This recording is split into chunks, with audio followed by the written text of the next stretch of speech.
Hey guys, welcome back to March Madness Star Wars Edition. Someone is moving to the next round, but let's read your comments first. First we have Balta Skywalker saying, "Sorry Han fans, but Luke he's Luke." And I gotta agree with that. Luke is kind of Luke, he's kind of the best, and what more can you say? But another comment that was a little bit more elaborate from Carter Hobson says, "For me, it's Luke because out of every character in the series, from my knowledge of the films at least, he is the only character that had every chance to fall to the dark side, but still come back from it.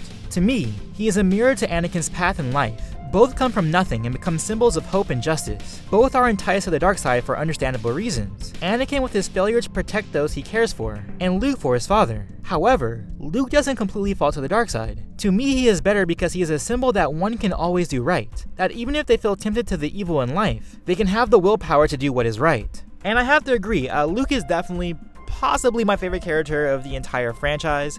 I always could identify with the struggle. I'm a sucker for the standard hero's journey, and just his progression from a whiny farm boy who was, worrying about Tashi Station and power converters and blah blah blah, to being a pretty badass Jedi Knight at the end of it. I really like that arc. Luke is definitely one of my favorite characters ever. But Han Solo got some love too.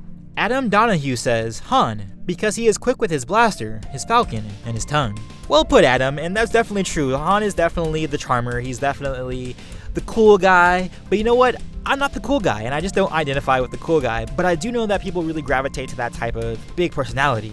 And Alec Eccentric adds, "As for whom I like the best, I love Han Solo way more than Luke.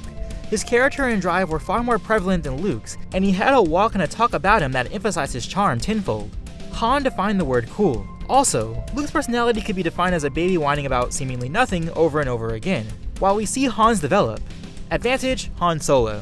I never understood why people thought that Luke was perpetually this whiny boy. I feel like that's definitely the case for the first movie, for A New Hope, but in terms of Empire Strikes Back and Return of the Jedi, he's definitely not that whiny boy anymore, and that reputation seems to precede Luke about him being like this whiny farm boy, or just whiny in general, even beyond episode 4, which I don't agree with. But I mean, it's something that comes up quite often. But the majority of you guys did go with Luke Skywalker with a 65% advantage. It was a pretty close vote, not a landslide by any means, but Luke Skywalker will advance to the next round. But who will he face? You guys get to decide. In our next round, we have Obi-Wan Kenobi and Ahsoka Tano. This is our prequel trilogy bracket. I put Ahsoka in the prequel trilogy bracket because she's kind of within the Clone Wars period. And Obi-Wan, of course, is the prequel trilogy version of Obi-Wan, the Ewan McGregor Obi-Wan Kenobi. Yes, go ahead and vote for your favorite character in the top right corner now. Obi-Wan Kenobi or Ahsoka Tano. Peace.